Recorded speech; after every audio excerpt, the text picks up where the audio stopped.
Kim Chiu, may cameo role nga ba sa ginagawang movie ni na Paolo at Nadine kaya namataan sa shooting?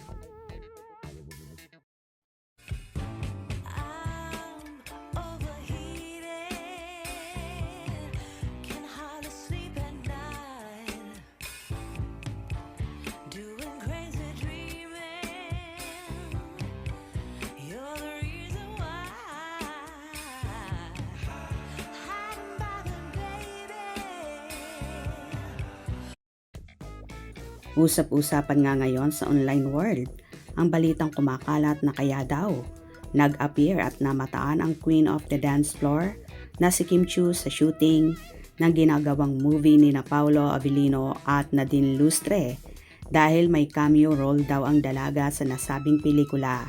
Kaya nandun siya sa last taping day. Ayon yan sa mga fanay.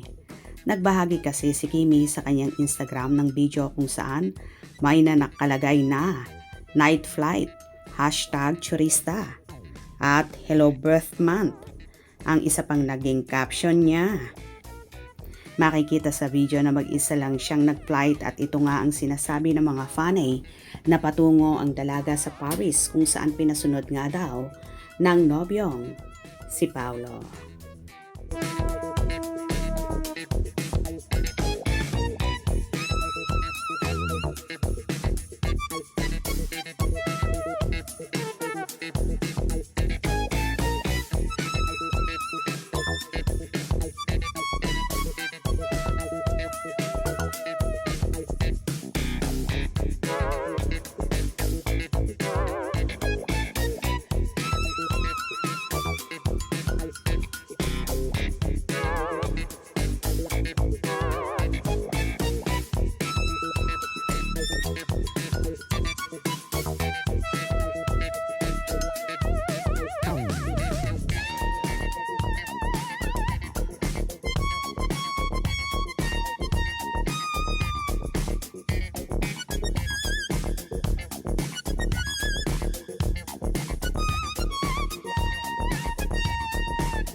Narito naman ang samut-saring reaksyon ng mga fanay.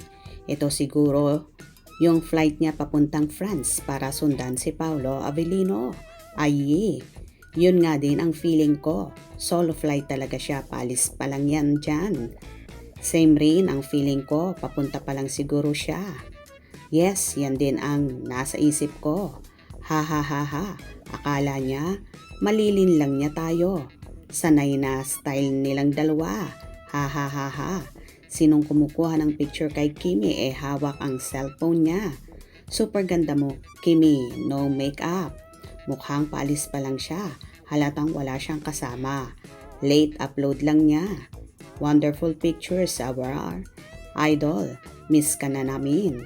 Di tayo sure kung yan ay paalis siya or ngayong pauwi na siya.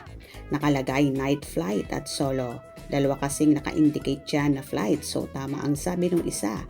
Page na nabasa ko na nag-type muna and then to Paris si Kimi.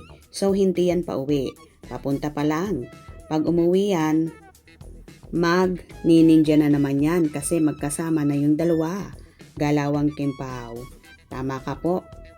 Paalis pa lang yan puntang France. Kahapon dating nila sa Pinas. Alanin niya move ang Kimpao. Basta doon ako sa paayuda ni Kimi. Happy ako na nakita ko sila ni Pao. Pauwi na po ba yan? Kahit late upload, okay na yan. Siguro paalis pa lang siya dyan. Yan yung bigay na cellphone ni Pao kay Kimi. Papuntang France na siya. Solo lang, walang kasama. Phone na bigay ni Pao. Wow, paalis yan ng bansa mag-isa. Wow, Kimi, parang Koreana ka. Ganda-ganda mo. Have a safe flight, Kimi. Ulala, siguro nga, may cameo role si Kimi kaya biglang lumitaw sa shooting ng movie ni na Paolo at Nadine. So excited ako. Oh, yeah, I'm still waiting for her birthday at April 19. I miss you so much. On It's Showtime, Kimi. Naiyak ako bigla dahil na-miss kita sobra pero sobrang happy ko rin. At least you take time to rest from all the noises sa SOCMED. Please know at Chinita Princess kahit saan ka man magpunta, nandito lang ako, kami. Maghihintay lagi sa pagbabalik mo. Love you and bless you, Queen. O diba, halos nakakaloka ang mga komento ng netizens at hinihinala nga nila nakasama or cast din si Chinita Princess sa ginagawang movie ni na Paolo at Nadine. Kayo, ano sa palagay nyo? Kasi Chinese siya, magkahawig ang Chinese at Korean. Kaya pala pag alis ni Kim walang makakita. Para siyang Koreana, balot na balot. Yes, super ganda at gabi ang flight niya. Super ganda pag walang makeup. Hope you enjoyed. Please subscribe for more info.